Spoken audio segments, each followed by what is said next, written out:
Hi friends, 86 creations മലയാളത്തിലേക്ക് ഏവർക്കും സ്വാഗതം.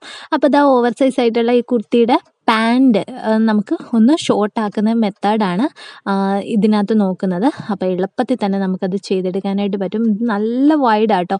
അതുപോലെ തന്നെ ഇത് വള്ളി പിടിപ്പിച്ച ടൈപ്പ്, പഴയ മോഡൽ വള്ളി പിടിപ്പിച്ച ടൈപ്പ് പാൻറ്റിൻ്റെ ഇതാണ്. അപ്പോൾ നമുക്കിത് എലാസ്റ്റിക്കും കൂടെ ആക്കണം.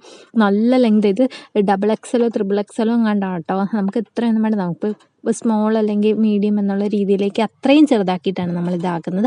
അപ്പോൾ അത് ആവശ്യത്തിനുള്ള ഇറക്കമാണ് നമ്മൾ ആദ്യം മാർക്ക് ചെയ്തത്. അപ്പോൾ അതാ ഈ അറ്റത്ത് ഇതാ ഇവിടെ നമ്മൾ വള്ളി മാറ്റിയിട്ട് എലാസ്റ്റിക് ആക്കാമെന്ന് വിചാരിക്കുന്നുണ്ട്. അപ്പോൾ എലാസ്റ്റിക് ഞാൻ 1.5 ഇഞ്ചിൻ്റെ എലാസ്റ്റിക് വയ്ക്കുമ്പോഴത്തേക്കും അതൊരു 3 ഇഞ്ച് അവിടെ തന്നെ കുറയും നമുക്ക്. അപ്പോൾ അത് കണക്കാക്കിയിട്ട് വേണം നമ്മളൊന്ന് ക്രോച്ച് ഒന്ന് അളന്ന് നോക്കാനായിട്ട്. അപ്പോൾ ഇത് എലാസ്റ്റിക്കിൻ്റെ ആ ഒരു വിഡ്ത്ത് അനുസരിച്ച് അത്രയും നമുക്ക് സ്റ്റിച്ചിങ് വരും. എന്നിട്ട് അപ്പോൾ അവിടുത്തെ സ്റ്റിച്ചിങ് നമുക്ക് അഴിക്കുകയും വേണ്ട. അത് കണക്കാക്കി താഴത്തേക്ക് ഇറക്കം എടുക്കുക. അടിവശം ഒന്നും മടക്കി അടിക്കാനുള്ള തയ്യൽ തുമ്പും കൂടി ഇട്ടേക്കണം കേട്ടോ, അത് ഓർക്കണം.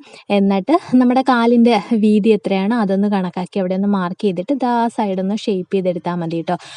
എന്നിട്ട് നമുക്ക് അങ്ങോട്ടേക്ക് വെട്ടിക്കളയാം. അതിനകത്ത് നമ്മുടെ ക്രോച്ചിൻ്റെ ലെങ്ത് ഒന്ന് ശ്രദ്ധിച്ചോണം.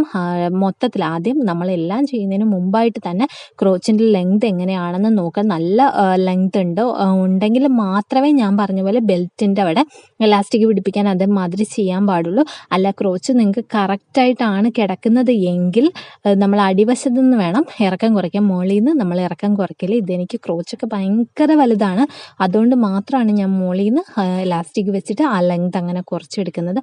എന്നിട്ട് ഇതാ ഇവിടെ ഒന്ന് ഷേപ്പ് ചെയ്തിട്ട് നമ്മളതങ്ങോട്ട് കട്ട് ചെയ്തെടുക്കുക. കട്ട് ചെയ്തിട്ട് നമ്മൾ നോർമൽ പാൻറ് നമ്മൾ സ്റ്റിച്ച് ചെയ്യില്ലേ, ആദ്യം തൊട്ട് നമ്മൾ സാധാരണ തുണിയിൽ നമ്മൾ കട്ട് ചെയ്തിട്ട് സ്റ്റിച്ച് ചെയ്യുന്ന അതേ മെത്തേഡിൽ തന്നെ നമുക്കത് അങ്ങോട്ടേക്ക് സ്റ്റിച്ച് ചെയ്തെടുത്താൽ മതി. നമ്മുടെ ചാനലിൽ ഒരുപാട് സ്റ്റിച്ചിങ് വീഡിയോസ് ഇട്ടിട്ടുണ്ട്. എന്തെങ്കിലും ഡൗട്ട് ഉണ്ടെങ്കിൽ കമൻറ്റ് ബോക്സിൽ ചോദിച്ചാൽ മതി. വളരെ എളുപ്പത്തിൽ തന്നെ നമുക്ക് ഓവർ സൈസ്ഡ് ആയിട്ടുള്ള പാൻറ്റൊക്കെ നമുക്ക് ചെറുതാക്കി എടുക്കാനായിട്ട് പറ്റും. Thank you for watching.